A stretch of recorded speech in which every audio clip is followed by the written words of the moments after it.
কি অবস্থা সবার? আচ্ছা, কে কে আছো একটু সবাই কমেন্ট করো। তো দেখো, সাউন্ড ক্লিয়ার আছে কিনা একটু আমাকে জানাও।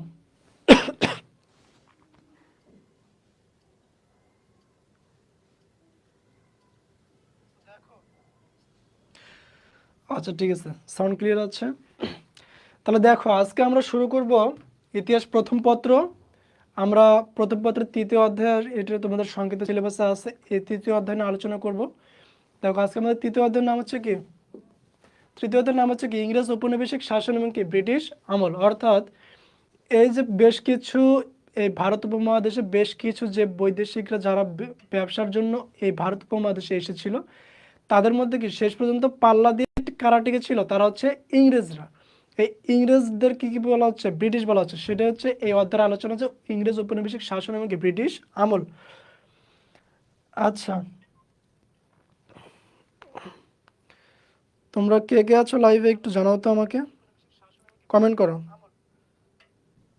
আচ্ছা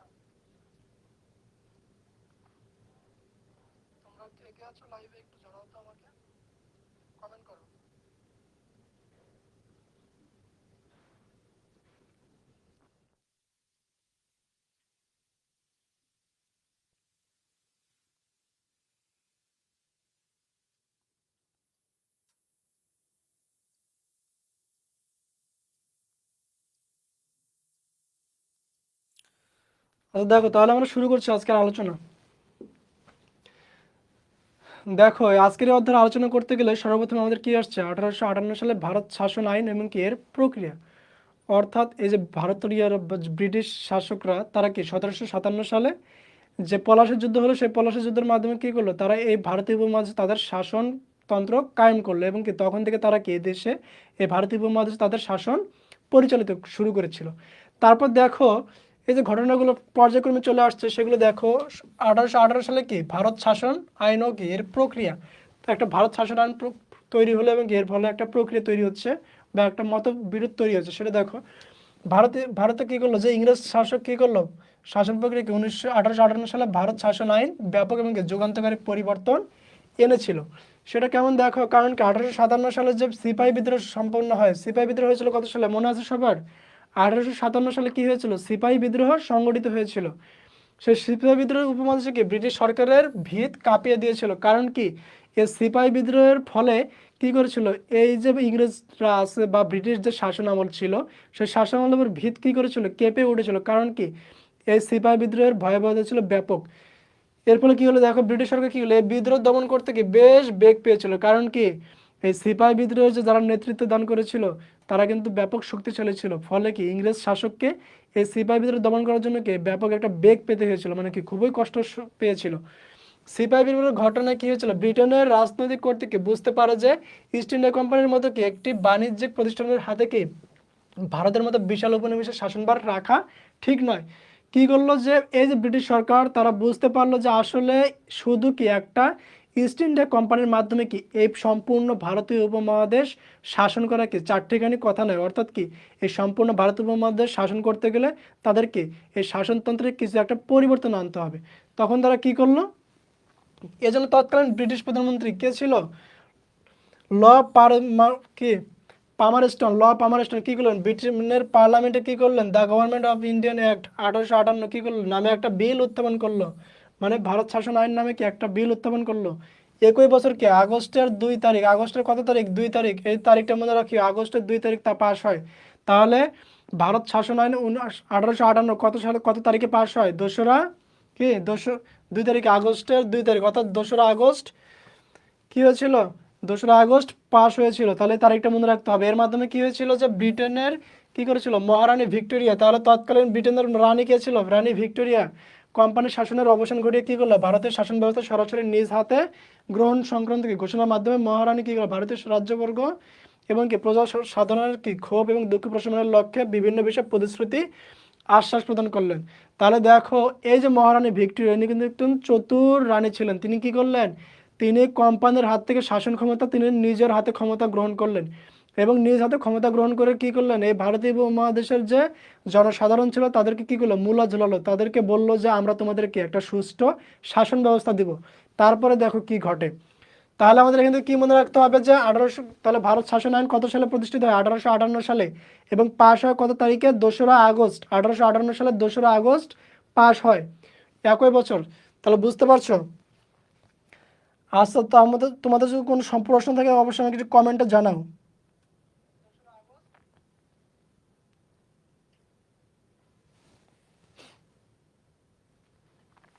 একটু কমেন্টে জানাও, যদি কোনো সমস্যা থাকে আমাকে একটু কমেন্টে জানাও।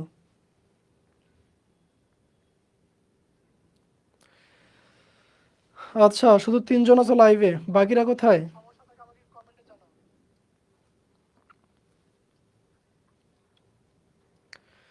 ক্লাসগুলো করতে হবে তো, ক্লাসগুলো না করলে তো পরীক্ষার সমস্যায় পড়ে যাবে। আচ্ছা দেখো,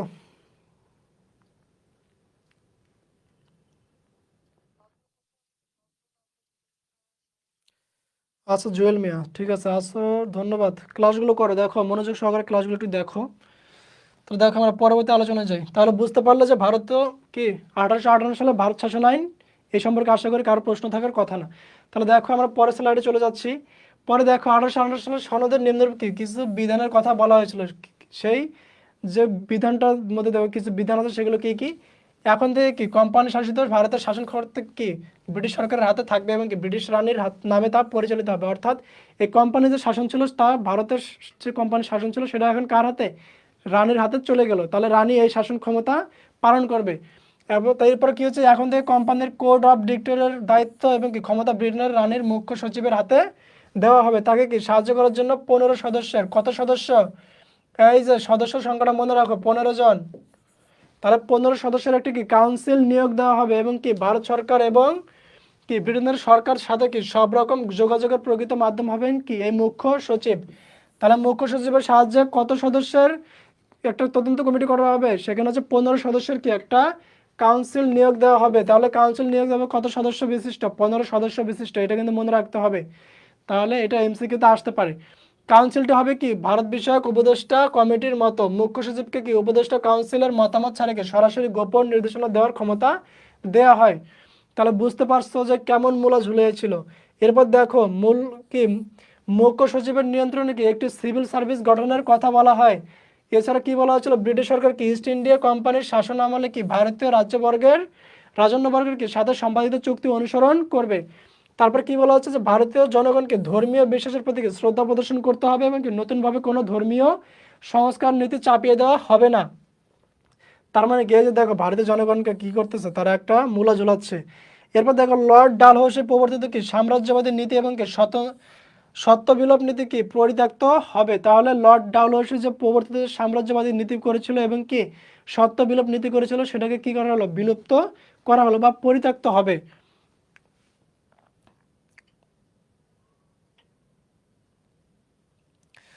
আচ্ছা, বুঝতে পেরেছি জুয়েল মিয়া, সবার পরীক্ষা চলছে তাই না? আচ্ছা হোক, তাছাড়া দেখো ক্লাসগুলো একটু দেখতে হবে, বুঝতে পারছো? এরপর দেখো কি বলা হচ্ছে যে সামন্তপ্রভুরা কি ইচ্ছা করলে পুত্র সন্তান দত্তক নিতে পারতেন। আইন প্রণয়ন এবং কি কার্যকর করার ক্ষেত্রে কি ভারতীয়দের মতামত নেওয়া হবে। তাহলে দেখো এই যে বেশ কিছু পদক্ষেপ তারা গ্রহণ করেছিল, তোমরা একটু দেখে নিও, বুঝতে পারবা। তাহলে দেখো আমরা পরের স্লাইডে যাই। তারপর দেখো এখন হচ্ছে ভারতীয় শাসন করার জন্য, দেখো ভারতকে শাসন করার জন্য কে আসলো? লর্ড রিপন। এই লর্ড রিপন কিন্তু যখন গভর্নর হয়ে আসলো তখন কিন্তু বেশ কিছু সংস্কার করেছে এবং তার কিছু ভূমিকা আছে। এই জন্য কি তারা এই লর্ড রিপনকে কি ভারতীয় উপমহাদেশের জনগণকে মনে রেখেছিল, তার কিছু বেশ কিছু কি কৃতিত্ব ছিল। তাহলে দেখো আমরা একটু আলোচনা করি। লর্ড রিপন দেখো তার কি জন্ম কত সালে ছিল? লর্ড রিপন কি করেছিল যে তার উদারনৈতিক শাসনের জন্য কি সুপরিচিত। তাহলে তিনি একজন উদারনৈতিক শাসক ছিলেন। তাহলে যদি প্রশ্ন আসে যে উদারনৈতিক শাসনের জন্য কোন ব্রিটিশ শাসক পরিচিত ছিল, তাহলে আমরা কি বলবো? এটা হচ্ছে লর্ড রিপন। তাহলে এর জন্ম কত সাল ছিল? এই যে 1827 সালে এবং মৃত্যুবরণ করে 1909 সালে। এরপর দেখো কি হচ্ছে সুপরিচিত উদারনৈতিক শাসন এবং কি জনকল্যাণমূলক সংস্কারের জন্য কি ভারতবর্ষে তার নাম শ্রদ্ধাভরে স্মরণ করা হয়। তাহলে বুঝতে পারছি যে তিনি কি করেছিলেন, ভারতীয় উপমহাদেশে বেশ কিছু শাসন ব্যবস্থা গ্রহণ করেছিলেন যেগুলোকে জনকল্যাণমূলক। এই জন্য কি তাকে সবাই মনে রেখেছে। লর্ড রিপন কি করলো ভারতে আসার পর, ভারতে আসার আগে কত 1852 থেকে কত 1879 সাল পর্যন্ত কি করলো? ইংল্যান্ডের প্রধানমন্ত্রী গ্লাডস্টোনের কি গ্লাডস্টোনের উদারনৈতিক দলের সদস্য ছিলেন। তাহলে তিনি কি করেছিলেন, এই যে ভারতে আসলেন, ভারতে আসার আগে তিনি কি ছিলেন, এই গ্লাডস্টোনের কি উদারনৈতিক যে দল ছিল সেই দলের কি তিনি একজন সদস্য ছিলেন, সক্রিয় সদস্য। পরবর্তী সময় কি 1880 সালে তিনি কি করলেন, লর্ড লিটনের পদত্যাগের পর তিনি কি ভারতের আইন কি ভাইসরয় নিযুক্ত হলেন। তাহলে এই লর্ড রিপনের আগে কে ছিল, ভাইসরয় লর্ড লিটন ছিল। তারপরে এই ভারতীয় উপমহাদেশে কি ভাইসরয়ের পদ গ্রহণ করলেন কে, লর্ড রিপন। কত সালে, 1880 সালে। লর্ড রিপন কি সাম্রাজ্যবাদী নীতির বিরোধী ছিলেন, তিনি কি সাম্রাজ্যবাদী নীতির বিরোধী ছিলেন। তাহলে প্রশ্ন আসতে পারে যে কোন ভাইসরয় সাম্রাজ্যবাদী নীতির বিরোধী ছিলেন, তিনি হচ্ছেন কি লর্ড রিপন। এরপর কি করলেন যে এই জন্য কি তিনি ভারতীয় বাসীর কাছ থেকে রাজনৈতিক আশা আকাঙ্ক্ষার প্রতি শ্রদ্ধা রেখে রাজনীতির ক্ষেত্রে কি উদারনীতি অবলম্বন করে কি জনসাধারণকে স্থায়ী স্বায়ত্তশাসন, এই যে স্বায়ত্তশাসনকে উৎসাহিত করেন। এভাবে কি তিনি অল্প সময়ের মধ্যে কি লর্ড রিপনকে একজন উদারপন্থী এবং কি শান্তিপ্রিয় শাসক হিসাবে কি করেছিল, একটা পরিচিতি লাভ করতে পেরেছিল। এরপর দেখো লর্ড রিপনের কিছু সংস্কারমূলক কাজ ছিল। লর্ড রিপন কি বেশ কিছু কাজ করে, সেই কাজগুলো একটু দেখে নেব। কারণ কি এগুলো প্রশ্নে আসে, তোমাদের সৃজনশীল প্রশ্ন আসতে পারে যে গ নাম্বার কিংবা ঘ নাম্বার প্রশ্ন আসতে পারে যে লর্ড রিপনের সংস্কারমূলক কার্যক্রমগুলো আলোচনা করো, তখন কি আমাদের এই পয়েন্টগুলো আলোচনা করতে হবে। তাহলে দেখো তিনি কি বলেন যে ব্রিটেনের প্রধানমন্ত্রী কি গ্লাডস্টোন নির্দেশ দিয়েছিলেন কি যেন পূর্ববর্তী ভাইসরয় লর্ড লিটনের কি আফগান নীতি সংশোধন করা হয়। এজন্য কি লর্ড রিপন ভাইসরয় নিযুক্ত হয়েছিল এবং কি করেছিল, আফগান সীমান্ত সমস্যার সন্তোষজনক কি একটা সমাধান করে। তাহলে এটা তার কি ছিল, একটা কৃতিত্ব ছিল। এরপর কি করলো যে তিনি কাবুলে ইংরেজ রেসিডেন্ট রাখার প্রস্তাব প্রত্যাহার করে নেন এবং কি শের আলীর ভ্রাতুষ্পুত্র আব্দুর রহমানকে কি করলেন আফগানিস্তানের আমির হিসেবে স্বীকার করে গেল। রিপন তার সঙ্গে বন্ধুত্বের হাত বাড়িয়ে দেয়। তাহলে তিনি কি করলেন, কাবুলের সাথে অর্থাৎ আফগানিস্তানের সাথে একটা সৌহার্দ্যপূর্ণ একটা সম্পর্ক তৈরির চেষ্টা করেছিলেন।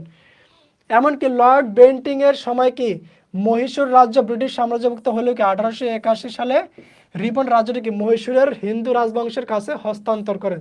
তাহলে আমরা বুঝতে পারছি যে তার যে সংস্কারগুলো ছিল সেগুলো কি সকলের কাছে কি একটা গ্রহণযোগ্যতা পেয়েছিল, তোমরা এখানে দেখতে পাচ্ছ। এরপর দেখো 1882 সালে তিনি কি করলেন, লর্ড রিপন কি তার পূর্ববর্তী ভাইসরয় লর্ড লিটনের কর্তৃক প্রবর্তিত বিধিনিষেধমূলক সংবাদপত্র আইন।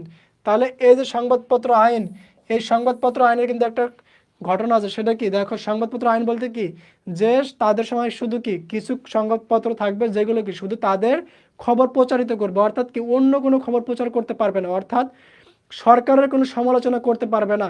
সরকারের কোনো সমালোচনা না করে শুধু সরকারের পক্ষে কোনো কিছু যখন লিখবে সেটাকে বলা হচ্ছে কি সংবাদপত্র আইন। অর্থাৎ এই সংবাদপত্রের উপর কি তারা কিছু নিষেধাজ্ঞা দান করেছিল, এটাকে বলা হচ্ছে সংবাদপত্র আইন। তাহলে কি করলো, লর্ড রিপন কি করেছিল, সংবাদপত্র আইন প্রবর্তন করেছিল।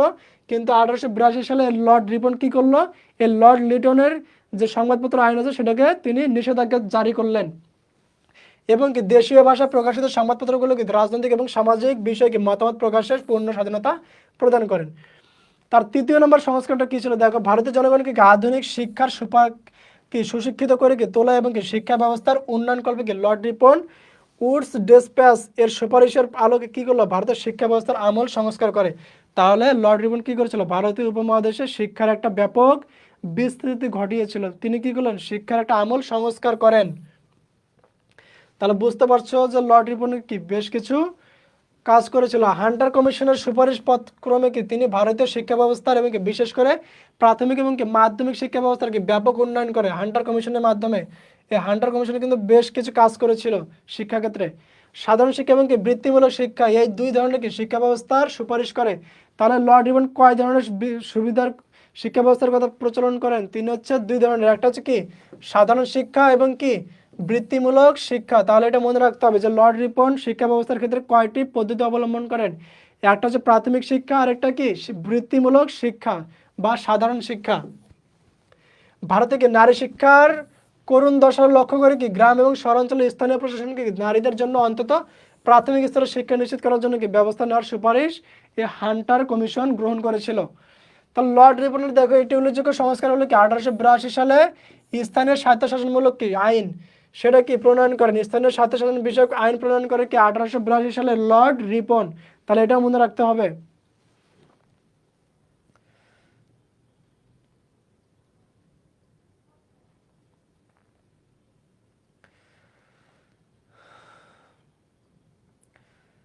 আচ্ছা,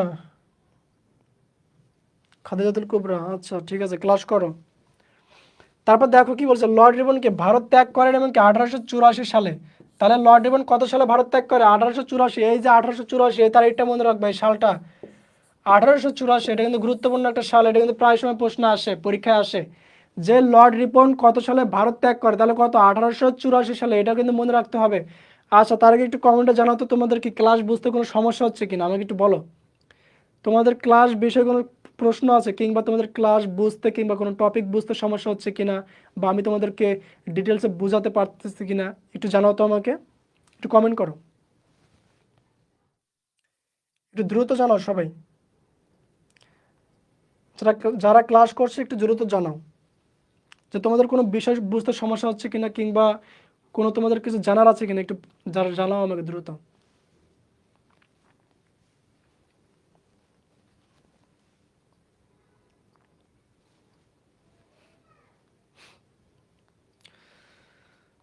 আচ্ছা, সাথী সরকার সমস্যা নেই, জুয়েল মিয়া সমস্যা নেই, ওকে।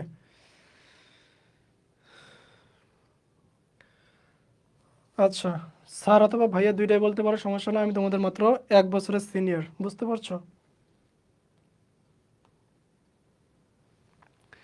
আচ্ছা দেখো, তাহলে আমরা একটু আলোচনা করি। তাহলে দেখো, এই সালটা কিন্তু আমাদের মনে রাখতে হবে, কত? 1884। তাহলে লর্ড রিপন 1884 সালে কি করেছিল? ভারত ত্যাগ করেছিল। তাহলে ভারত ত্যাগ করে তিনি ইংল্যান্ডে চলে যান, এবং কি বঙ্গীয় প্রজাতন্ত্র আইন কার্যকর হয় কত? 1885 সালে। এই যে দেখো, বঙ্গীয় প্রজাতন্ত্র আইন, কি বঙ্গীয় প্রজাতন্ত্র আইন, এটা মনে রাখতে হবে। তাহলে দেখো, এই যে বঙ্গীয় প্রজাতন্ত্র আইন, এটা একটু মনে রাখতে হবে আমাদের। কত সালে কার্যকর হয়? 1885 সালে। 1885 সালটা মনে রাখতে হবে। তার ভারত ত্যাগের পরে কি কার্যকর হলো কি বঙ্গীয় প্রজাতন্ত্র আইন?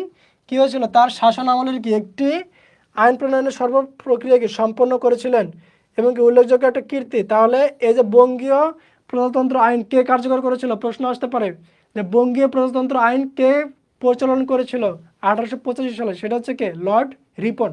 তাহলে এটা আমাদের মনে রাখতে হবে।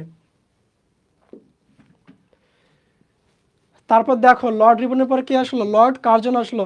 লর্ড রিপনের যে বেশ কিছু কাজ ছিল, তিনি কি করলেন? এরপর হচ্ছে লর্ড রিপন আবারও আসলেন। লর্ড লর্ড রিপনের পরে কি আসলো? লর্ড কার্জন আসলো। তাহলে দেখো, লর্ড কার্জন, তাহলে লর্ড কার্জন সম্পর্কে একটু আমরা আলোচনা করি। দেখো, ভারত সম্পর্কে কি সবচেয়ে বেশি পাণ্ডিত্যের অধিকারী মনে করা হয় কাকে মনে করা হয়? লর্ড কার্জনকে। তিনি কি করেছিলেন? মাত্র 40 বছর বয়সে। তার কত বছর বয়সে? মাত্র 40 বছর বয়সে ভারতের ভাইসরয় পদে। তাহলে কোন পদ? এই পদগুলো কিন্তু একটু মনে রাখতে হবে, এই পদগুলো নিয়ে কিন্তু ঝামেলা বেঁচে যায়।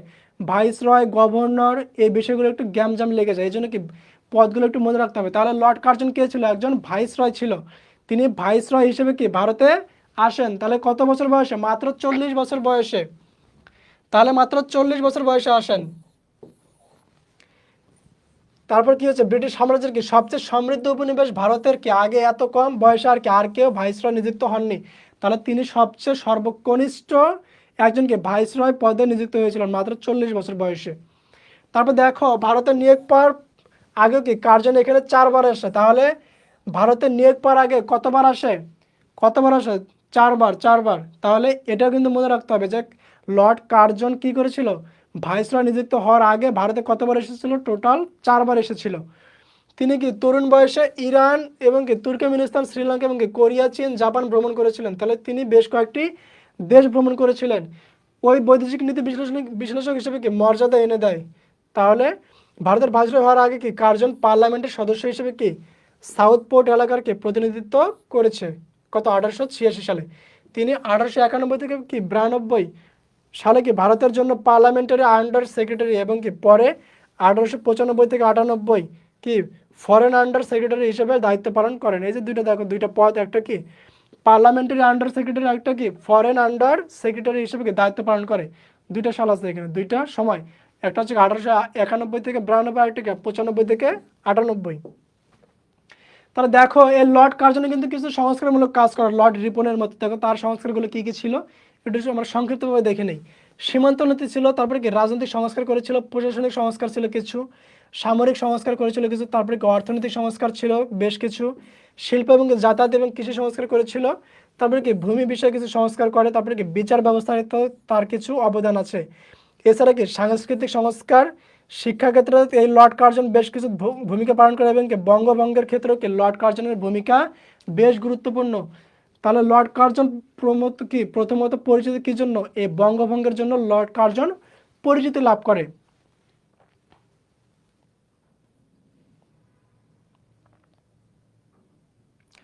আচ্ছা, নাইম মুগ্ধ ওয়েবসাইটের বিষয়টা, আচ্ছা শোনো, তোমাদের যে ওয়েবসাইটের বিষয় আছে ওখানে তোমাদের একটু সাইন আপ করতে হবে, কেন জানো? ওটাতে না করলে তোমরা এক্সামগুলো দিতে পারবে না, কিন্তু বুঝতে পারছো? ওখানে তোমরা সাইন আপগুলো করে নেবা, এবং কি ওখানে তোমাদের এক্সামগুলো হবে, তোমাদের রিটেন এক্সাম পাশাপাশি হচ্ছে কি এমসিকিউ এক্সামগুলো হবে। এই জন্য ওয়েবসাইটটার বিষয়ে একটু তোমার কি করতে হবে, ওয়েবসাইটে তোমাদের সাইন আপ করে নিতে হবে। তাহলে দেখো, তাহলে লর্ড কার্জনের কি ছিল, তার মুখ্য ভূমিকা ছিল কোথায়? বঙ্গভঙ্গের ক্ষেত্রে। তাহলে একটু দেখো, আমরা বঙ্গভঙ্গ একটু দেখে নেই। তাহলে দেখো আমাদেরকে আলোচনা কি বঙ্গভঙ্গ।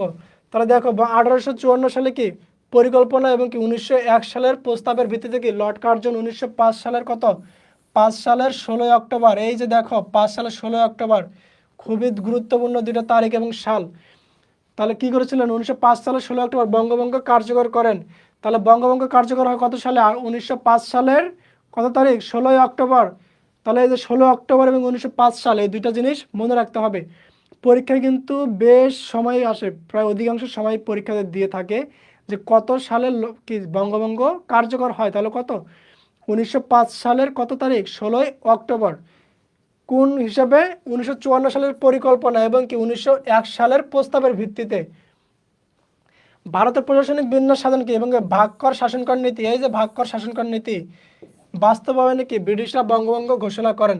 তাহলে তাদের চিন্তা ভাবনা ছিল তাহলে কি করবো, ভাগকর শাসনকর নীতি, যত ভাগ করতে পারো তাদের কি শাসন ক্ষমতা তারা তত বিস্তার লাভ করতে পারবে। তবে কি ভারতের হিন্দুরা, এই যে হিন্দুরা কি করলো, বঙ্গভঙ্গকে সহজভাবে মেনে নেয়নি, তারা কি বিভিন্ন আন্দোলন করতে থাকে, এবং কি এর বিরুদ্ধে বঙ্গভঙ্গের বিরুদ্ধে তারা আন্দোলন শুরু করে। এবং কি এই যে দেখো নবাব সলিমুল্লাহ কি করলো, অপরদিকে নবাব সলিমুল্লাহর নেতৃত্বে কি হয়েছিল, মুসলমানরা বঙ্গভঙ্গকে স্বাগত জানায় এবং কি নিজেদের দাবি আদায়ের মুসলিম লীগ গঠন করে। তবে কি কংগ্রেসের আন্দোলনের মুখে ব্রিটিশ সরকার কি 1911 সালে বঙ্গভঙ্গ রোধ করতে বাধ্য হয়। তাহলে দেখো ব্রিটিশরা তাহলে কি করলো, যে লর্ড কার্জন 1905 সালে 16 অক্টোবর বঙ্গভঙ্গ করলো, কিন্তু কি করলো, এই যে ভারতীয় কংগ্রেস যা আছে এই কংগ্রেসের কারণে কি করতে হলো, এই 1911 সালে আবার এই বঙ্গভঙ্গটা রোধ করতে হয়েছিল। তাহলে দেখো, এরপরে দেখো আরেকজন ব্যক্তির কথা আছে, তিনিকে স্যার সৈয়দ আহমদ খান। তিনি কিসের জন্য বিখ্যাত? মূলত তিনি, তার কি সংস্কার ছিল, তিনি আলিগড় আন্দোলনের জন্য বিখ্যাত ছিল। তাহলে দেখো স্যার সৈয়দ আহমদ খান কি এবং আলিগড় আন্দোলন, তিনি আলিগড় আন্দোলনের নেতৃত্ব দান করেন। আহমদ খান কি করেছিল? দেখো ছিলেন একজন স্বনামধন্য মুসলিম সমাজ সংস্কারক, তাকে কি আলিগড় আন্দোলনের জনক বলা হয়। তাহলে আলিগড় আন্দোলনের জনক কে? এই যে ব্যক্তি স্যার সৈয়দ আহমদ খান, তাহলে তিনি কি ছিলেন? আলিগড় আন্দোলনের, দুঃখিত, তাহলে স্যার সৈয়দ আহমদ খান কি ছিলেন? আলিগড় আন্দোলনের জনক ছিলেন। তাহলে পরীক্ষা প্রশ্ন আসে যে স্যার আলিগড় আন্দোলনের জনক বলা হয় কাকে, তাহলে আমরা কি বলবো? স্যার সৈয়দ আহমদ খান। তিনি কি করলেন দেখো, 1817 সালে দিল্লি থেকে জন্মগ্রহণ করেন। তাহলে তার জন্মসাল কত? 1817, জন্মসাল বেশি আসে না। ইংরেজ সরকারের একজন কি কর্মচারী হিসেবে তার কর্মজীবন শুরু হয়, এবং কি করলেন 1857 সালে তিনি কি বিজাপুরে কি সদর আমিনের পদে নিযুক্ত ছিলেন। এই সময় তিনি কি ইংরেজ সরকারের প্রতি অনুগত থেকে কি সিপাহী বিদ্রোহ থেকে নিজেকে দূরে রাখেন। তাহলে কি কারণ তিনি একজন সরকারি কর্মকর্তা, যার ফলে কি তিনি সিপাহী বিদ্রোহ থেকে একটু দূরে ছিলেন। তার ভয় ছিল কি, চাকরি যাওয়ার ভয় ছিল তার মনে। এজন্য কি ইংরেজ সরকার তাকে কি পুরস্কার প্রদান করে। তাহলে তিনি যে এই যে সিপাহী বিদ্রোহ থেকে দূরে ছিল, এই জন্য কি তাকে ইংরেজ সরকার পুরস্কার প্রদান করে। তাহলে ইংরেজ শিক্ষার প্রতি কি ঘৃণা তাদের শোচনীয় অবস্থাকে নিপীড়িত করেছে। মুসলমানদেরকে ইংরেজ বিদ্বেষী মনোভাবকে ইংরেজদের হিন্দু সম্প্রদায়ের প্রতি কি সহানুভূতিশীল করে তোলে।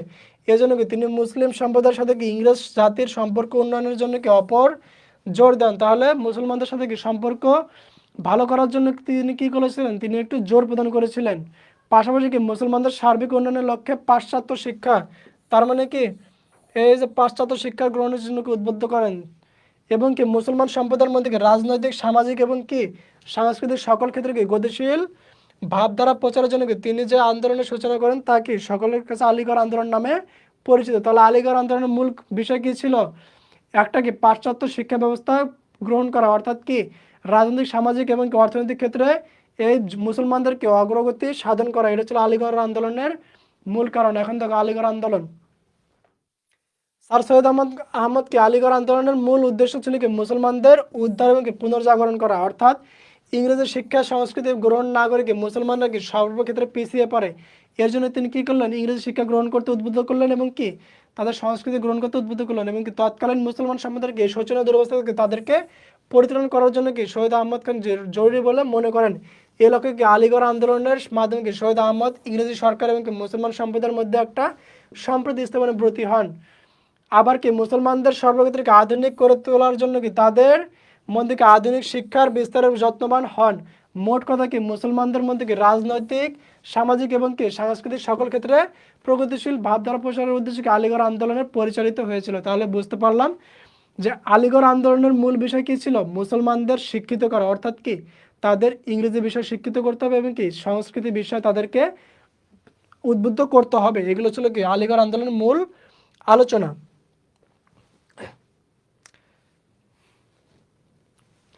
তারপর দেখো ভারতের জাতীয় কংগ্রেস, কংগ্রেসের কাহিনী এবার চলে আসলো। দেখো ভারতের জাতীয় কংগ্রেস কি 1885 সালে প্রতিষ্ঠিত হয়। ভারতের কংগ্রেস নামে কি প্রতিষ্ঠা একটা যুগান্তকারী ঘটনা। এটা কি ভারতীয়দের সর্বপ্রথম এবং কি সর্ববৃহৎ রাজনৈতিক প্রতিষ্ঠান। তাহলে এই যে দেখো কংগ্রেস নিয়ে কিন্তু প্রশ্ন আসে যে ভারতের সবচেয়ে প্রাচীন রাজনৈতিক দল কোনটা? তাহলে এই জাতীয় কংগ্রেস। তাহলে এটা প্রতিষ্ঠিত কত সালে? 1885 সালে। দেখো কি হলো, ব্রিটিশ নীতি এবং শাসনের বিরুদ্ধে কি শিক্ষিত ভারতবাসীদের মধ্যে কি ক্রমশ ক্ষোভ এবং অসন্তোষ দানা বাঁধে। এর ফলে কি 1857 সালের পূর্বে এবং কি পরে ছোট ছোট রাজনৈতিক সংগঠন গড়ে ওঠে, যার ফলে কি এর মধ্যে সবচেয়ে বড় সংগঠন ছিল কি এই 1885 সালের জাতীয় কংগ্রেস প্রতিষ্ঠা করা হলো সকল সমস্যার সমাধান করার জন্য। এবং কি বাঙালি নেতা এই যে দেখো সুরেন্দ্রনাথ ব্যানার্জি কি করলো? 1876 সালে কি করলো? কলকাতায় ইন্ডিয়ান অ্যাসোসিয়েশন বা ভারত সভা নামে আরেকটা সংগঠন প্রতিষ্ঠা করেছিল। এই সকল সংগঠনের পরবর্তীতে সবচেয়ে ফলাফল যেটা আসলো সেটা কি ভারতীয় জাতীয় কংগ্রেসের প্রতিষ্ঠা হলো। তাহলে কংগ্রেসের প্রতিষ্ঠার পটভূমি আমরা বুঝতে পারলাম। এরপর দেখো মুসলিম লীগ। তাহলে কংগ্রেসের পরে কি কারা চলে আসলো? মুসলিম লীগ প্রতিষ্ঠা হলো। এখন দেখো মুসলিম লীগের কাহিনীটা একটু দেখে নেই। ভারতীয় জাতীয় কংগ্রেস হিন্দু কি হিন্দু মুসলমান দলমত নির্বিশেষে কি সকল ভারতীয় জনগণের ন্যায্য দাবি আদায়ের লক্ষ্যকে সামনে রেখে কি গড়ে উঠেছিল, কিন্তু কি শীঘ্রই এটি হিন্দুদের স্বার্থ সংশ্লিষ্ট কি এক বিষয় কি বেশি মনোযোগী হয়ে উঠলো। এতে কি মুসলমানরা হতাশ হয়ে গেল। দেখা গেল কি যে জাতীয় কংগ্রেস শুধু হিন্দু বিদ্বেষী হয়ে গেছে, তারা কি শুধু হিন্দুদের সুযোগ সুবিধা দেয়। এর ফলে কি হলো? মুসলমানদের মধ্যে একটা ক্ষোভের সৃষ্টি হয়। এর ফলে কি করলো? মুসলমানরা একটা নিজস্ব রাজনৈতিক দল সংগঠন বা তৈরি করলো, সেটা কি মুসলিম লীগ। এর ফলে কি হলো? তারা নিজেদের জন্য কি করলো? একটা পৃথক রাজনৈতিক সংগঠনের প্রয়োজন অনুভব করেন এবং কি 1905 সালে, তাহলে এই দেখো সাল, এই সালগুলো কিন্তু অবশ্যই মনে রাখতে হবে। 1905 সালে কি বঙ্গভঙ্গ এবং কি এর পরবর্তী আন্দোলনে কি মুসলমানদের মনোভাব আরো দৃঢ় হয়। এই জন্য কি 1906 সালে, তাহলে 1906 সালে কোথায়? এই যে ঢাকায়। ঢাকায় কি হয়েছিল? মুসলমানদের স্বার্থ এবং দাবি আদায়ের জন্য কি নিখিল ভারত মুসলিম লীগ গড়ে উঠে। তাহলে প্রথম নাম কি ছিল? নিখিল ভারত মুসলিম লীগ। তাহলে মুসলিম লীগের পূর্ব নাম কি ছিল? নিখিল ভারত মুসলিম লীগ ছিল।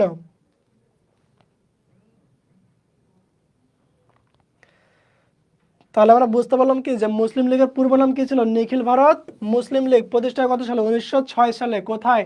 ঢাকায় প্রতিষ্ঠিত হয়েছিল। তাহলে দেখো প্রাথমিকভাবে মুসলিম লীগের উদ্দেশ্য কি ছিল? তারা কি ভারতের মুসলমানদের জন্য কি ব্রিটিশ সরকারের প্রতি সহযোগী এবং আনুগত্যের মনোভাব বজায় রাখবে, তারপরে কি মুসলমানদের রাজনৈতিক অধিকার এবং স্বার্থ সংরক্ষণ করবে এবং কি উপযুক্ত লক্ষ্যের কোনো ক্ষতি না করে কি ভারতের অন্যান্য সম্প্রদায়ের সাথে তারা কি সদ্ভাব গড়ে তুলবে। এগুলো ছিল কি মুসলিম লীগের লক্ষ্য।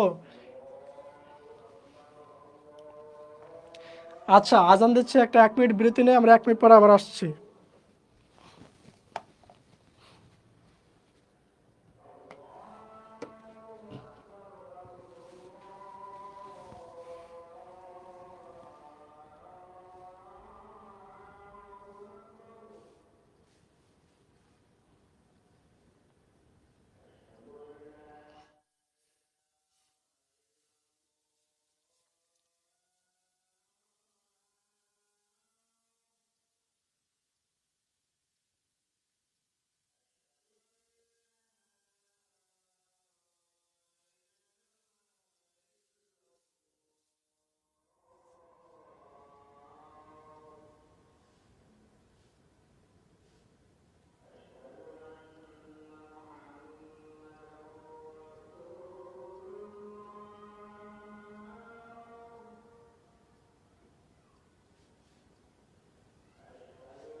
আচ্ছা ঠিক আছে, দেখো আমরা আবার শুরু করি। তো দেখো এরপর হচ্ছে কি লখনৌ চুক্তি। তাহলে এরপর হচ্ছে আমাদের লখনৌ চুক্তি। দেখো 1916 সালে, কত সালে হচ্ছিল, 1916 সালে কি লখনৌ চুক্তি হয়। তো লখনৌ চুক্তি কত সালে হয়, 1916 সালে স্বাক্ষরিত হয়। তাহলে সালটা মনে রাখবা যে লখনৌ চুক্তি কত, 1916। এদিকে কংগ্রেস এবং কি মুসলিম লীগ 1916 সালে কি করেছিল, তাদের বার্ষিক সম্মেলনে ভারতের শাসনতান্ত্রিক কি সংস্কার নীতির প্রশ্নে কি একটা সমঝোতায় আসে, যা কি লখনৌ চুক্তি নামে পরিচিত। তাহলে দেখো এই লখনৌ চুক্তির মূল কারণ কি ছিল, এই যে কংগ্রেস এবং কি মুসলিম লীগ, কংগ্রেস এবং মুসলিম লীগ, তাহলে 1885 সালের কংগ্রেস এবং কি 1916 সালের, সরি 1885 সালের কি কংগ্রেস এবং 1885 সালের কি কংগ্রেস এবং 1906 সালের কি মুসলিম লীগ, তারা কি করলো, তাদের মধ্যে যে বিবাদ ছিল, দ্বন্দ্ব ছিল, সেটা মিলানোর জন্য কি করলো, তারা এই 1916 সালে এই লখনৌতে কি করলো, তারা একসঙ্গে হলো এবং কি এইটাই হচ্ছে কি লখনৌ চুক্তি নামে পরিচিত। এই চুক্তির মাধ্যমে কি কংগ্রেস এবং মুসলিম লীগ কি মিলিতভাবে দাবি পেশ করে। চুক্তিতে কি প্রাদেশিক স্বায়ত্তশাসন এবং কি সাম্প্রদায় ভিত্তিক নির্বাচন প্রভৃতি বিষয়ে উপর কি আলোচনা করা হয় বা জোর দেওয়া হয়। তাহলে কি প্রাদেশিক স্বায়ত্তশাসন এবং কি প্রাদেশিক স্বায়ত্তশাসন এবং কি সাম্প্রদায়িক ভিত্তিক নির্বাচন, এগুলোর কথা বলা হয়। তার লখনৌ চুক্তির বৈশিষ্ট্যগুলো কি কি ছিল দেখো, কেন্দ্রীয় কি আইনসভার কি সদস্য সংখ্যা কত হবে, 150 জন করে একটা সদস্য করা হবে কেন্দ্রীয় আইনসভা, এবং কি 5 ভাগের 4 ভাগ হবেন কি নির্বাচিত এবং সদস্য, এবং বাকি 1 ভাগ কি মনোনীত সদস্য হবে। কেন্দ্রের হাতে থাকবে কি প্রতিরক্ষা, বৈদেশিক নীতি এবং কি শুল্ক, রেলওয়ে, এগুলো থাকবে কি কেন্দ্রের হাতে। এবং কি তাকে সাহায্য করার জন্য কি সচিবের কাউন্সিল বিলুপ্ত করতে হবে এবং কি ব্রিটিশ সরকারই তাকে বেতন দেবে। এবং কি থাকবেন 2 জন এবং কি এদের মধ্যে একজন ভারতীয় হবেন। তাহলে এদের সচিবকে সাহায্য করার জন্য 2 জন থাকবে, তার মধ্যে একজন কি হবে ভারতীয়, আরেকজন হবে ব্রিটিশ। প্রাদেশিক আইনসভায় কি ক্ষেত্রে দাবি করা হয় যে কি বৃহৎ প্রদেশে কি সদস্য সংখ্যা 125 জনের কম হবে, 125 জনের কম হবে, কম হবে না, অর্থাৎ কি 125 জনের কম হওয়া যাবে না। এবং কি ছোট প্রদেশগুলোতে সংখ্যা কত হবে, 50 থেকে 75-এর মধ্যে হতে হবে। তাহলে এই সংখ্যাগুলো একটু মনে রাখতে হবে, 125, তারপর কি 50 থেকে 75। তাহলে এগুলো হচ্ছে কি সংখ্যা। তারপরে কি প্রদেশগুলো থেকে নির্বাচিত সদস্য সংখ্যার ক্ষেত্রে কি মুসলিম সদস্য থাকবে পাঞ্জাবের কি 33%।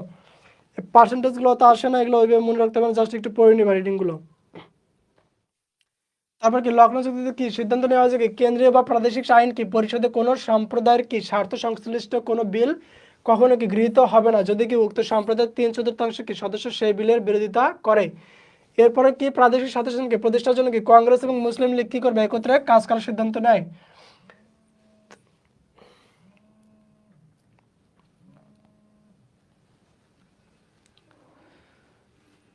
আচ্ছা একটু দাঁড়াও, আমার বাসা থেকে একটু ফোন করেছে, একটু 1 মিনিট।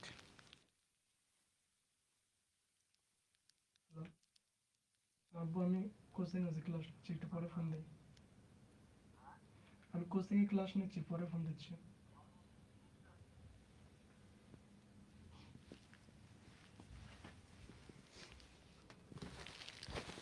আচ্ছা দুঃখিত।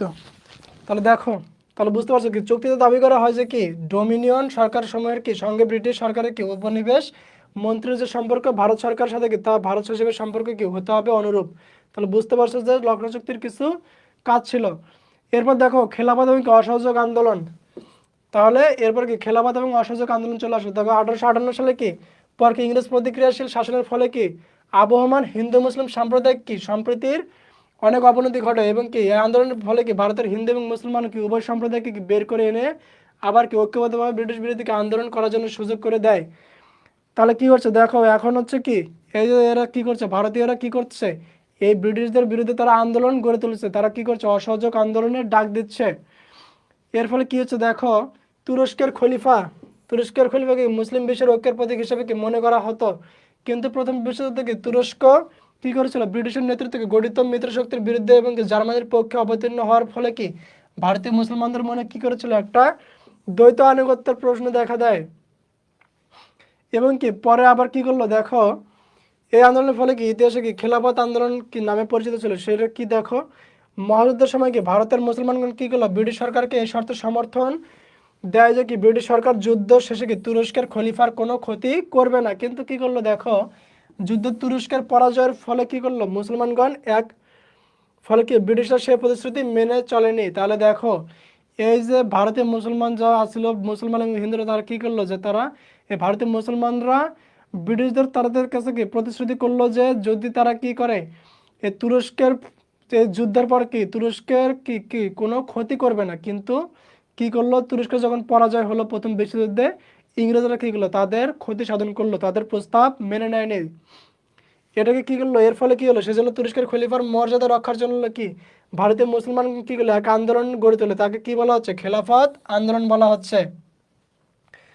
তাহলে বুঝতে পারছো মাওলানা মোহাম্মদ আলী এবং কি মাওলানা শওকত আলী, মাওলানা আব্দুল কালাম আজাদ এবং কি প্রমুখ নেতাদের নেতৃত্বে কি হয়েছিল এই আন্দোলন পরিচালিত হয়। এই যে 1920 সালে কি হয়েছিল, মিত্রপক্ষে কি তুরস্কের উপর কি সেভার্সের চুক্তি চাপিয়ে দিয়ে কি তুরস্ক সাম্রাজ্যকে খণ্ড বিখণ্ড করার উদ্যোগ নিলে কি খেলাফত আন্দোলন তীব্র আকার ধারণ করে। তারপর দেখো তাহলে খিলাফত আন্দোলন গেল, এরপর কি হচ্ছে, সাইমন কমিশন গঠন হচ্ছে।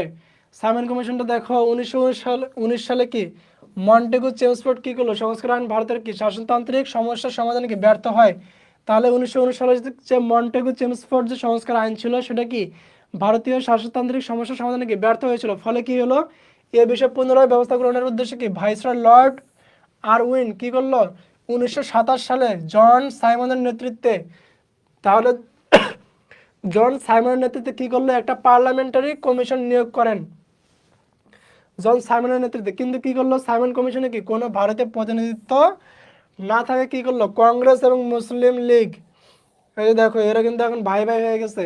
তারা কি করলো, কংগ্রেস এবং মুসলিম লীগ কি একে মেনে নিতে অস্বীকার করে এই কমিশনকে কি বর্জন করার সিদ্ধান্ত গ্রহণ করে। এবং কি যেদিন উক্ত কমিশনের কি সদস্যরা ভারতে পদার্পণ করেন সেদিন কি হরতাল আহ্বান করা হয় এবং কি সাইমন ফিরে যাও, সাইমন ফিরে যাও কি ধ্বনি উত্থাপিত হয়। এটা ছিল তাদের স্লোগান যে সাইমন ফিরে যাও। এর ফলে কি খেলাফত এবং অসহযোগ আন্দোলন পরবর্তী সাম্প্রদায়িক কি দাঙ্গার কারণে হিন্দু মুসলমান সম্পর্কে উন্নতি বিধানে কি কংগ্রেস এবং মুসলিম লীগ নেতৃত্ব কি সচেষ্ট হন। মুসলিম লীগ কি করলো একটা সাব কমিটি গঠন করে এবং কি কংগ্রেসের শাসনতন্ত্র প্রণয়ন কি উদ্যোগ সমর্থ হয়। তারা বুঝতে পারছে যে সাইমন কমিশন কি করেছিল, তাদের ভূমিকা কি ছিল। এরপর দেখো নেহেরু একটা রিপোর্ট প্রদান করলো। এই যে নেহেরু দেখো ইতিমধ্যে কি ভারত সচিব লর্ড কি বার্কেন হেড কি করলো ভারতীয়দের সর্বসম্মত কি একটা শাসনতন্ত্র রচনার চ্যালেঞ্জ প্রদান করেন। এ লক্ষ্যে দেখো 1928 সালে কি করলো, 1928 সালের কি ফেব্রুয়ারি মাসে কি করলো এলাহাবাদে, এই যে তার স্থানটা মনে রাখো, এলাহাবাদ, এলাহাবাদে কি করলো সর্বদলীয় কনফারেন্স অনুষ্ঠিত হয়। কিন্তু কি করলো সাম্প্রদায়িক প্রতিনিধিত্বের প্রশ্নে কি বিরোধের কারণে কোনো সর্বসম্মতির সিদ্ধান্তে পৌঁছাতে সম্ভব হয়নি। 19 মে কি করলো তৃতীয়বারের মধ্যে কি সর্বদলীয় সম্মেলন বসে বোম্বেতে, কোথায়, বোম্বেতে তৃতীয় সম্মেলন, কত তারিখ, 19 মে। উক্ত সম্মেলনে কি সংবিধানের খসড়া প্রণয়নের জন্য কি একটা কমিটি গঠন করা হয়। এই কমিটিতে কি হিন্দু মুসলমান উভয় থাকবে একটা সিদ্ধান্ত গ্রহণ করা হয়েছিল। এবং এই কমিটির নেতৃত্ব দেন কে পণ্ডিত মতিলাল নেহেরু। এই যে ভাই নেহেরু কি করলো, কমিটির নেতৃত্ব দিলেন কে পণ্ডিত মতিলাল নেহেরু। কমিটির প্রস্তাবে কি ভারতীয় পক্ষ থেকে কি কতগুলো দাবি চূড়ান্ত করা হয়। তাহলে নেহেরুর রিপোর্টের প্রতিক্রিয়া দেখো কি হলো, এই যে 1928 সালে কি সেপ্টেম্বর মাসে কি কংগ্রেস কার্যনির্বাহী কমিটি কি নেহেরু রিপোর্টের প্রস্তাবনাগুলোর কি প্রতি সমর্থন জ্ঞাপন করে। তবে কি জওহরলাল নেহেরু কি করলো এই রিপোর্ট পূর্ণ স্বরাজের বদলে কি ডোমিনিয়ন মর্যাদা মেনে নেওয়ার কি বিরুদ্ধে তীব্র প্রতিবাদ জ্ঞাপন করে এবং কি করলো কংগ্রেসের সচিবের পদ থেকে ইস্তফা দান করে। তাহলে নেহেরু কি করলো সচিবের পদ থেকে সরে গেল তার দাবিগুলো মেনে নেওয়ার জন্য। তারপর কি হচ্ছে দেখো, কিছু শিখ নেতা, এই যে শিখ সম্প্রদায়ের কিছু শিখ নেতা কি রিপোর্টে প্রস্তাবিত সাম্প্রদায়িক কি ধারাগুলো গ্রহণে অসম্মত হয়। সংখ্যালঘু হিসেবে কি তাদের বিশেষ অধিকারগুলো কি স্বীকৃতি না হয় কি হরিজনেরা, এই যে হরিজন সম্প্রদায় যারা বর্তমানে কি হিসেবে সুইপার হিসেবে পরিচিত, অসন্তুষ্ট হয়। নেহরু রিপোর্ট সম্পর্কে কি আলোচনা এবং বিভিন্ন দলের মতামত গ্রহণের উদ্দেশ্যে কি 1928 সালে ডিসেম্বর কি কলকাতায় যে সর্বদলীয় সম্মেলন অনুষ্ঠিত হয় সেখানে কি মুসলিম লীগের পক্ষে মোহাম্মদ আলী জিন্নাহ, এই যে মোহাম্মদ আলী জিন্নাহ কি করলো একটা রিপোর্টের সংশোধনের জন্য কি কয়েকটি প্রস্তাব আনে। সেই প্রস্তাবগুলো দেখো, জিন্নাহর প্রস্তাবগুলো কি কি ছিল। কেন্দ্রীয় আইনসভায় কি মুসলমানদের জন্য 3/1 আসন থাকবে। প্রাপ্তবয়স্কদের কি ভোটাধিকার প্রবর্তন না হওয়া পর্যন্ত কি করতে হবে, পাঞ্জাব এবং বাংলায় মুসলমানদের জন্য আসন সংরক্ষণ থাকবে। তারপরে কি প্রদেশগুলোর জন্য কি রেসিডুয়ারি বা অন্যান্য ক্ষমতা কি বোম্বে থেকে সিন্ধুর পৃথকীকরণ থাকবে। এগুলো হচ্ছে তার প্রস্তাবনা জিন্নার। তারপর দেখো জিন্না কি করলো, 14 দফা দাবি করছে। 1918 সালে কি ডিসেম্বর মুসলিম লীগ কি সংশোধনী কংগ্রেস করতে কি প্রত্যাখ্যান হলে এর প্রতিবাদে কি জিন্না বিকল্প হিসেবে কি করলো 1929 সালে মুসলিম লীগের কি পক্ষ থেকে এই 14 দফা প্রস্তাব করে। তাহলে যখন 1928 সালের যে প্রস্তাবনা ছিল সেগুলো যখন কি কংগ্রেস কর্তৃক প্রত্যাখ্যান হলো, তখন কি করলো এই 1929 সালে কি করলো মুসলিম লীগের পক্ষ থেকে কি করলো এই যে জিন্না কি করলো 14 দফা দাবি করে। সে 14 দফাগুলো একটু দেখো।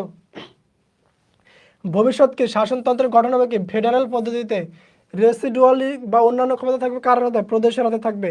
সব প্রদেশকে কি একই ধরনের স্বায়ত্তশাসন দিতে হবে। তারপর কি প্রদেশসমূহের মধ্যে কি আইন পরিষদে এবং কি অন্যান্য নির্বাচন সংস্থার সংখ্যালঘুদের যথেষ্ট প্রতিনিধিত্ব থাকতে হবে। তারপর কি কেন্দ্র আইন পরিষদ থেকে মুসলিম প্রতিনিধি এবং কি মোট সদস্য সংখ্যার 1/3 কত হবে, 1/3 হবে, 1/3 কম হবে না। তাহলে 1/3 কম হলে ওটা চলবে না। তারপরে কি ভূখণ্ডগত কোনো কি পূর্ণখণ্ড দ্বারা কি পাঞ্জাব বাংলা উত্তর পশ্চিম সীমান্ত কি প্রদেশের মুসলিম সংখ্যাগরিষ্ঠ ক্ষুণ্ণ করা যাবে না। তারপর কি করতে হবে সকল সম্প্রদায়কে পূর্ণ ধর্মীয় স্বাধীনতা দিতে হবে। তাহলে এগুলো ছিল কি তার 14 দফা। তাহলে 14 দফাগুলো একটু দেখে নিবা, এখান থেকে প্রশ্ন আসতে পারে যে জিন্নার 14 দফাগুলো আলোচনা করো গ নম্বরে। তাহলে গ নম্বরের জন্য সৃজনশীল আসবে যে জিন্নার 14 দফাগুলো আলোচনা করো।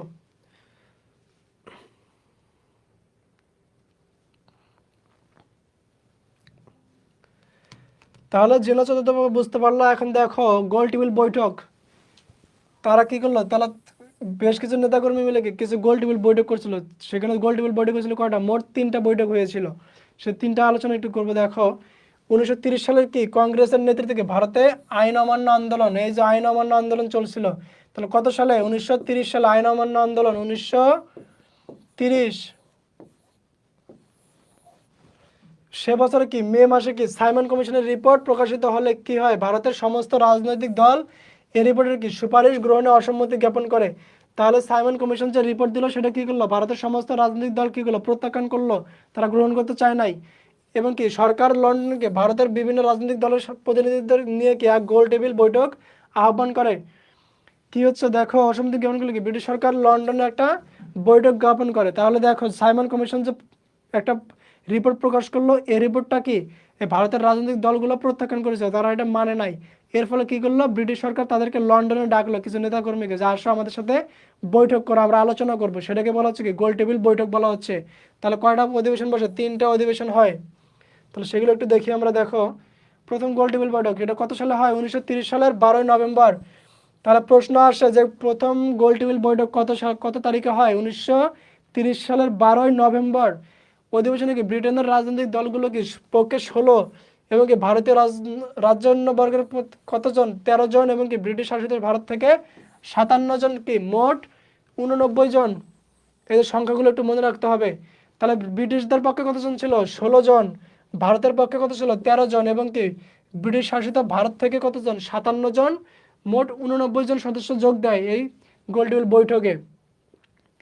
কংগ্রেস কি এই অধিবেশনে যোগ দেয় না, তাহলে এই অধিবেশনে কি কংগ্রেস যোগদান করে নাই, তারা একটু নেতামি করছে, বুঝছো। তাহলে কংগ্রেস এই প্রথম গোলটেবিল বৈঠকে যোগদান করে নাই। তাহলে কি হচ্ছে উপস্থিত নেতৃবৃন্দ কি করলো, মধ্যে অনুন্নত সম্প্রদায়ের নেতাকে ডক্টর ভীমরা রামজি কি করলো, মুসলিম লীগ নেতা মোহাম্মদ আলী জিন্না এবং কি তেজ বাহাদুর সাপ্রু বিশেষভাবে কি উল্লেখযোগ্য। ব্রিটিশ প্রধানমন্ত্রী কি রামজে ম্যাকডোনাল্ড কি করলো এই বৈঠকে কতগুলো সাংবিধানিক প্রস্তাব দেন। তার মধ্যে কি ছিল, 1 নম্বর ছিল ভারতের সংযুক্ত রাষ্ট্রের সরকার গঠন করতে হবে। তারপরে কি প্রদেশগুলোতে দায়িত্বশীল সরকার থাকবে, এবং কি হচ্ছে 3 নম্বর কি হচ্ছে কেন্দ্র আংশিক দায়িত্বশীল সরকার গঠন সংক্রান্ত প্রস্তাবগুলো অন্যতম। তাহলে এগুলো ছিল তার প্রস্তাব। তাহলে এগুলো হলো প্রথম বৈঠক। তাহলে দ্বিতীয় বৈঠক দেখো কি হচ্ছে, গান্ধী আরউইন চুক্তির পর কি 1931 সালের লন্ডনে কি দ্বিতীয় গোলটেবিল বৈঠক আয়োজন করা হয়। কংগ্রেসের একক প্রতিনিধি কি করলো, এম কে গান্ধী এ বৈঠকে যোগদান করেন। তাহলে এবার কি দ্বিতীয় বৈঠকে কংগ্রেস যুক্ত হলো, প্রথম বৈঠকে তারা ছিল না। তাহলে দ্বিতীয় বৈঠকে কংগ্রেস আসলো। তারা কি করলো, ফেডারেল ব্যবস্থা এবং সংখ্যালঘু প্রশ্ন এই দুটি ছিল কি বৈঠকের প্রধান আলোচ্য বিষয়। তাহলে দ্বিতীয় গোলটেবিল বৈঠকের আলোচ্য বিষয় কি ছিল, এই যে ফেডারেল ব্যবস্থা এবং কি সংখ্যালঘু প্রশ্ন, এই দুইটা ছিল কি মূল আলোচ্য বিষয়। শুরু থেকে গান্ধী কংগ্রেসকে কি ভারতীয় জনগণের প্রতিনিধিত্বের কি একমাত্র দাবিদার বললে উপস্থিত ন্যায্য ভারতীয় নেতৃবৃন্দকে সম্মিলিতভাবে এর কড়া প্রতিবাদ জানায়। তাহলে এই যে গান্ধী বললো কি যে কংগ্রেস হবে কি একমাত্র দল, কিন্তু অন্যরা কি এটা মেনে নেয় নাই। তাহলে এটা ছিল কি গোল টেবিল বৈঠকের দ্বিতীয় গোল টেবিল বৈঠকের আলোচনা। তারপর দেখো তৃতীয় গোল টেবিল বৈঠকে কি হচ্ছে, গোল টেবিল বৈঠকের তৃতীয় অধিবেশনে কি হলো, বর্ষ কত 1932 সালে। তাহলে কত তারিখ, 17 নভেম্বর, তারিখগুলো মনে রাখবা কিন্তু। তাহলে প্রথমটা হলো কত সালে, 1930 সালে 12 নভেম্বর। তাহলে দ্বিতীয়টা হলো কত 1931 সালে, এবং তৃতীয়টা কত 1932 সালে 17 নভেম্বর। তাহলে 24 ডিসেম্বর পর্যন্ত তা স্থায়ী ছিল। তাহলে নভেম্বর থেকে ডিসেম্বর দীর্ঘ একটা সময় ছিল। এবং কি আগের দুটি অধিবেশনের কি তুলনায় অনেক কম প্রতিনিধি এতে অংশগ্রহণ করেন। এতে মাত্র কতজন, 45 জন। এই যে সংখ্যাটা মনে রাখো, এতে মাত্র 45 জন প্রতিনিধি অংশগ্রহণ করে। প্রথমটাতে ছিল কত 89 জন, দ্বিতীয়টাতে সংখ্যা উল্লেখ করা নয়, কিন্তু তৃতীয়টাতে কতজন ছিল, মোট 45 জন ছিল। কংগ্রেসও কি অধিবেশনে প্রতিনিধি পাঠায়নি। তাহলে কংগ্রেসে এখানে কোনো প্রতিনিধি পাঠায় নাই। তিনটা বিষয়ে সম্মেলন গুরুত্ব লাভ করে, সেগুলো কি কি দেখো। কি কি শর্তের ভিত্তিতে রাজ্যগুলো কি ফেডারেল ঘোষণা যোগ দিবে। 2 নম্বরে কি ছিল, অবশিষ্ট ক্ষমতার বন্টন, এবং কি 3 নম্বরে ব্রিটিশ শাসনের গ্যারান্টি। তাহলে এই তিনটা ছিল কি আলোচনার বিষয়। তাহলে তৃতীয় গোলটেবিল বৈঠকে আলোচনার বিষয় ছিল কটা, তিনটা। তৃতীয়ত তিনটা, এটা মনে রাখো। এরপর দেখো তাহলে 1932 সাল পর্যন্ত গেল। তারপর দেখো 1935 সালে কি ভারত শাসন আইন, 1935 সালে আরেকটা কি ভারত শাসন আইন প্রণয়ন করা হচ্ছে। সেখানে দেখো 1935 সালে কি ভারত শাসন আইন কি ভারতের শাসনতান্ত্রিক ইতিহাসে কি একটা গুরুত্বপূর্ণ স্থান দখল করে। এখানে কি 1947 সালে কি ভারত বিভক্তির সময়ে কি আইন কার্যকর ছিল। তাহলে 47 সাল পর্যন্ত এই আইন কার্যকর ছিল। স্বাধীন রাষ্ট্রকে ভারত এবং পাকিস্তানে কি নিজেদের পৃথক সংবিধান তৈরি না হওয়া পর্যন্ত কি এই আইন কাজ করে। তাহলে দেখো ব্রিটিশ সরকার কি তিনটি গোল টেবিল বৈঠকের ফলে কি আলোচনা করে কি শাসনতান্ত্রিক সমস্যার কোনো সমাধান করতে না পারায় কি করলো, ব্রিটিশ প্রধানমন্ত্রী রামজে ম্যাকডোনাল্ড কি করলো, আইনসভার বিভিন্ন সম্প্রদায়ের প্রতিনিধিত্বের প্রশ্নে কি স্বীয় সিদ্ধান্তে এক সাম্প্রদায়িক কি রোয়েদাদ ঘোষণা করেন। সাইমন কমিশনের রিপোর্ট এবং কি ব্রিটিশ সরকারের প্রকাশিত শ্বেতপত্রের আলোকে কি করলো, পরের বছর কি ভারতের জন্য একটা নতুন সংবিধানের খসড়া প্রকাশিত করে। সেটাই কি 1935 সালের ভারত শাসন আইন। তাহলে সেটা হচ্ছে কি ভারত শাসন আইন নামে পরিচিত 1935 সালের। এই আইনের কিছু বৈশিষ্ট্য আছে, সেগুলো কি দেখো। এই আইনে কি স্থির হয় যে কি ভারতের প্রদেশগুলোর সমূহ কি দেশীয় রাজ্যগুলোকে নিয়ে কি একটা যুক্তরাষ্ট্র গঠিত হবে।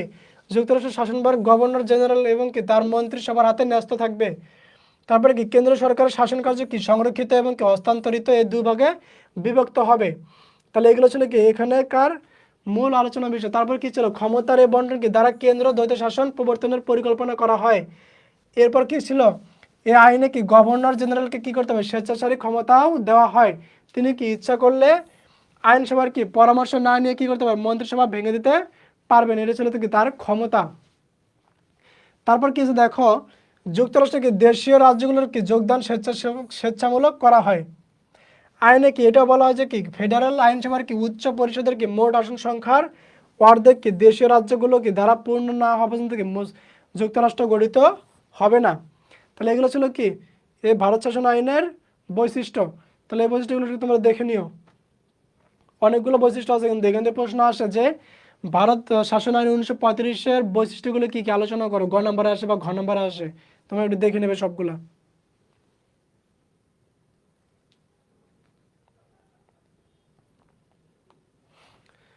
তারপর দেখো লাহোর প্রস্তাব। তাহলে 35 সালের পর কত 1940 সালের ঘটনা, লাহোর প্রস্তাব। হিন্দু মুসলিমকে জনগণের সাম্প্রদায়িক দাঙ্গার প্রেক্ষাপটে কি হলো 1940 সালে, সাল মনে রাখবো 1940 সালে কি পাঞ্জাবের রাজধানী লাহোরে, এই যে লাহোর পাঞ্জাবের রাজধানী কি লাহোর, কি মুসলিম লীগের অধিবেশন অনুষ্ঠিত হয়। এই অধিবেশনে কি হলো, মোহাম্মদ আলী জিন্না কি দ্বিজাতি তত্ত্ব উপস্থাপন করেন। তাহলে মোহাম্মদ আলী জিন্না পরিচিত কি জন্য, দ্বিজাতি তত্ত্বের কারণে। দ্বিজাতি তত্ত্ব এই যে বিষয়টা দ্বিজাতি তত্ত্ব কি উপস্থাপন করেন। তার মধ্যে কি ভারতে হিন্দু মুসলমানকে দুটি পৃথক জাতি, সুতরাং কি মুসলমানদের ভাষা সাহিত্য এবং কি সংস্কৃতি এবং কি সুন্দর জীবন যাপনের জন্য কি একটা পৃথক রাষ্ট্র থাকা চাই। তাহলে তিনি কি করলেন, দুইটা জাতি নিয়ে দুইটা রাষ্ট্র করতে চাইলেন জিন্না। তাহলে কি মুসলমানদের নিয়ে একটা রাষ্ট্র, আরেকটা কি ভারত হিন্দুদের নিয়ে আরেকটা রাষ্ট্র করতে প্রস্তাব করলো।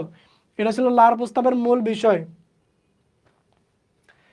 তারপর দেখো মন্ত্রী মিশন পরিকল্পনা। মন্ত্রী মিশন পরিকল্পনা কি ভারতের শাসনতান্ত্রিক ইতিহাসে কি খুব গুরুত্বপূর্ণ অধ্যায়। 1935 সালের কি ভারত শাসন আইনের ফলে কি জাতীয়দের সন্তুষ্ট করতে না পারলে কি ভারতে ক্রিপস মিশনকে পাঠানো হয়। কেননা কি এই সময় কি হয়েছিল, ইংল্যান্ডের দ্বিতীয় বিশ্বযুদ্ধে জড়িয়ে পড়লে ভারতবাসীর কি সমর্থন তার জন্য কি জরুরি হয়ে পড়ে। তারা যখন ব্রিটিশরা দেখলো যে দ্বিতীয় বিশ্বযুদ্ধ শুরু হয়ে গেছে, তার কি তাদের সমর্থনের জন্য কি লোক প্রয়োজন, তখন তারা কি করলো, এই ভারতের উপরে নজর দিল। তারা কি করলো, ক্রিপস মিশন পরিকল্পনা কি কংগ্রেস এবং কি মুসলমান উভয়কে প্রত্যাখ্যান করে আন্দোলন শুরু করলে কি মন্ত্রী মিশন পরিকল্পনা আয়োজন করা হয়। তাহলে ক্রিপস মিশনের লক্ষ্য কি ছিল, ভারতীয়দের কাছে তাদের সমর্থন আদায় করা। তাহলে দেখো এই ক্রিপস মিশন ব্যর্থ হওয়ার পরে কি ভাইসরয় লর্ড ওয়ালেস কি করলো, 1946 সালে কি করলো, বিভিন্ন রাজনৈতিক দলের সাথে কি সিমলায় একটা বৈঠকে মিলিত হন, কিন্তু কি এই বৈঠকে ব্যর্থ হয়। সিমলা বৈঠকের সূত্র ধরে কি 1946 সালে কি হচ্ছে দেখো, ভারত সচিব লর্ড পেথিক কি করলো, লরেন্সের নেতৃত্বে একটা প্রতিনিধি দল কি ভারতে আসে। লরেন্স ছাড়া কি এই প্রতিনিধি দলের কি অন্য দুই সদস্য ছিলেন কে, স্যার স্টাফোর্ড ক্রিপস আরেকটা কি এভি আলেকজান্ডার। তাহলে এই দুজনের নাম মনে রাখিও, স্যার স্টাফোর্ড ক্রিপস আরেকটা কি এভি আলেকজান্ডার। এই মিশন কি কংগ্রেস এবং মুসলিম লীগ নেতাদের সাথে কি আলোচনার পর কি 1946 সালে মে মাসে কি করলো, ভারতের প্রস্তাবিত শাসনতন্ত্র সম্পর্কে সুনির্দিষ্ট প্রস্তাব পেশ করে। ইতিহাসে এটাকে কি বলা হচ্ছে, মন্ত্রী মিশন পরিকল্পনা। তাহলে এটাকে কি বলা হচ্ছে, মন্ত্রী মিশন পরিকল্পনা বলা হচ্ছে। তারপর কি মন্ত্রী মিশন পরিকল্পনা কিছু প্রস্তাবনা ছিল, সেগুলো একটু দেখো। প্রস্তাবিত অনুযায়ী কি কেন্দ্রে একটি অন্তর্বর্তীকালীন সরকার থাকবে, যেটা কি বর্তমানে বাংলাদেশে আছে। একটি কি স্বায়ত্তশাসিত ভারত ইউনিয়ন গঠন করা হবে, কি যেখানে অন্তর্ভুক্ত থাকবে কি ব্রিটিশ ভারত ও দেশীয় রাজ্যগুলো। ভারতের প্রদেশগুলোকে কি তিন ভাগে ভাগ করতে হবে, সেগুলো কি গ্রুপে থাকবে কি মাদ্রাজ, বোম্বে, যুক্তপ্রদেশ এবং কি বিহার, মধ্যপ্রদেশ, উড়িষ্যা। তারপরে কি খ গ্রুপে কি কি থাকবে, উত্তর পশ্চিম সীমান্ত, পাঞ্জাব, সিন্ধু। আর 3 নম্বর গ্রুপে কি থাকবে, বাংলা এবং আসাম। তাহলে এই যে বাংলা এবং আসাম, তাহলে এগুলো ছিল তাদের প্রস্তাবনা। তাহলে দেখো প্রতিক্রিয়া কি হলো, মন্ত্রী মিশন প্রস্তাব যে হলো সেটার প্রতিক্রিয়া কি হচ্ছে দেখো। মন্ত্রী মিশন পরিকল্পনার ভিতরে কি উভয় দলকে নিজেদের মতো করে সুবিধা কি খুঁজতে থাকে। এক কেন্দ্রিক সরকার গঠনের কি প্রস্তাব কংগ্রেসের ভালো লাগে, কারণ কি এর ভিতরে কি দিয়ে তারা অখণ্ড ভারত প্রতিষ্ঠার কি একটা সুযোগ পায়। তাহলে কংগ্রেস কি একটা সুযোগ পেল যে তারা অখণ্ড ভারতের একটা প্রতিষ্ঠার জন্য কি তারা একটা সুযোগ পেল। অন্যদিকে কি করলো, গ্রুপিং ব্যবস্থা উৎসাহ দেয় কি মুসলিম লীগকে, কারণ কি এই ব্যবস্থা সম্ভব পাকিস্তান প্রতিষ্ঠার দাবি বাস্তবায়ন। তাহলে কংগ্রেস চাচ্ছিল কি তারা কি করবে, তারা অখণ্ড ভারত রাখবে, অর্থাৎ ভারতীয়দের নিয়ে একটা দেশ করবে। আর মুসলমানরা কি চাচ্ছিল, তারা মুসলিম নিয়ে কি করবে, একটা পাকিস্তান রাষ্ট্র করবে। একটা নির্দিষ্ট সময় পরে কি গ্রুপগুলো কি করলো, ভারতীয় ইউনিয়ন থেকে কি করলো বেরিয়ে আসতে পারবে বলে কি লীগ নেতারা মন্ত্রী মিশন পরিকল্পনাকে কি করলো গ্রহণ করে নেয়, যদিও কি পরবর্তী সময় কি পুরো পরিকল্পনাকে কি প্রত্যাখ্যান করে। অন্যদিকে কি হলো, প্রথম দিকে কি কংগ্রেসের অসহযোগিতার ফলে কি মন্ত্রী মিশন পরিকল্পনা শেষ পর্যন্ত কি হয়েছিল, ব্যর্থ হয়। তাহলে কি হলো, অন্যদিকে প্রথম থেকে কি কংগ্রেসের অসহযোগিতা কি ফলে কি মন্ত্রী মিশন পরিকল্পনা ব্যর্থ হয়ে যায়। তাহলে মন্ত্রী মিশন পরিকল্পনা শেষ পর্যন্ত কি হলো, ব্যর্থ হলো। তাহলে 46 সালের পর কি আসছে, 47 সাল। তাহলে 47 সালে কি হচ্ছে, দেশ ভাগ হচ্ছে। তাহলে 47 সালে কি ভারত শাসন আইন। 47 সালে কি ভারত শাসন আইন কি ভারতবর্ষে 1991 বছরে কি ইংরেজ শাসনের কি ইতিহাসে সর্বশেষ আইনগত পদক্ষেপ।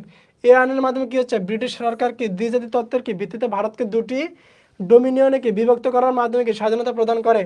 তাহলে সেখানে কি কি ছিল, ভারত এবং কি পাকিস্তান নামে কি দুইটা রাষ্ট্র হয়, সেটা কি ভারত শাসন আইন নামে পরিচিত। তাহলে কি এটা কি ভারত শাসন আইন, তাহলে ক্ষমতা হস্তান্তর করে।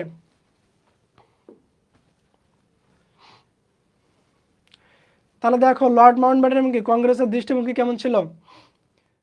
বড় লর্ডের ক্ষমতা গ্রহণ করে কি প্রথম দিল্লিতে কি আসেন লর্ড মাউন্টব্যাটেন। তিনি কি করলেন, ঘোষণা দেন যে 1948 সালে কি জুন মাসের মধ্যে কি ব্রিটিশ সরকার কি করবে, ক্ষমতা হস্তান্তর করবে। মাউন্টব্যাটেনের সহানুভূতি ছিল কি কংগ্রেসের প্রতি।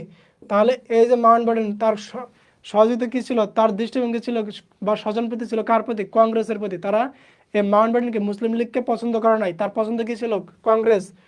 কংগ্রেসের সমর্থন হিসেবে কি তিনি অখণ্ড ভারতের পক্ষে কি ছিলেন, কিন্তু কি এভাবে লীগের সাথে কি আপোষ করা সম্ভব হয় নাই। শেষ পর্যন্ত কি হলো, কংগ্রেস লীগের দাবি মেনে নিয়ে কি ভারত বিভক্ত করতে কি রাজি হয়, এবং কি এতে বেশ কিছু শর্ত আরোপ করা হয়, যা লীগের কি পক্ষে মানা সম্ভব হয় নাই। তারপর দেখো বসু এবং কি সোহরাওয়ার্দী কি অখণ্ড বাংলার প্রস্তাব করে। তারা কি অখণ্ড বাংলা চেয়েছিল, বসু এবং কি সোহরাওয়ার্দী। তাদের প্রস্তাবগুলো কেমন ছিল দেখো। কংগ্রেস ও লীগের মধ্যে কি রাজনৈতিক মতপার্থক্য যখন কি তীব্র ছিল, তখন কি বাংলার কতিপয় নেতা কি করলো, অখণ্ড বাংলা করার প্রস্তাব দিল। একদিকে কি হচ্ছে, একদিকে কংগ্রেস চাচ্ছে কি অখণ্ড ভারত, আর এদিকে কি এরা চাচ্ছে অখণ্ড বাংলা।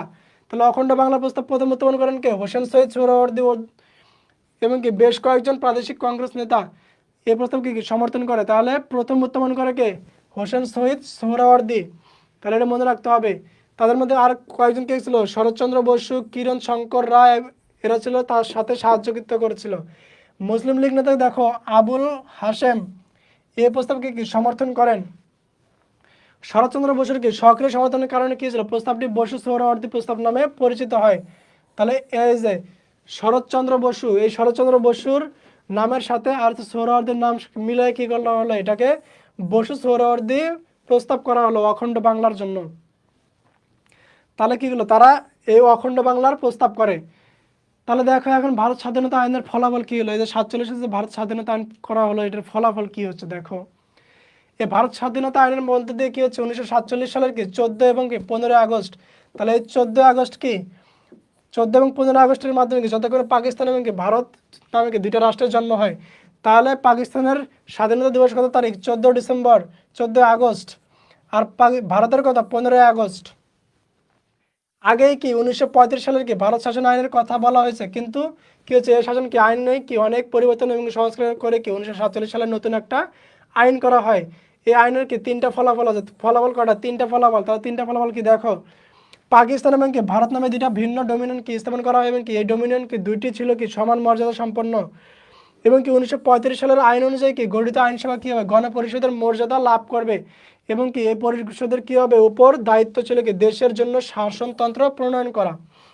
আর 3 নম্বরটা কি ছিল দেখো, পাকিস্তানের মন্ত্রিসভার কি পরামর্শ অনুযায়ী কি করতে হবে? পাকিস্তানের গভর্নর জেনারেল নিয়োগ করা হয়। তাহলে এই ছিল তিনটা ফলাফল ভারত স্বাধীনতা আইনের।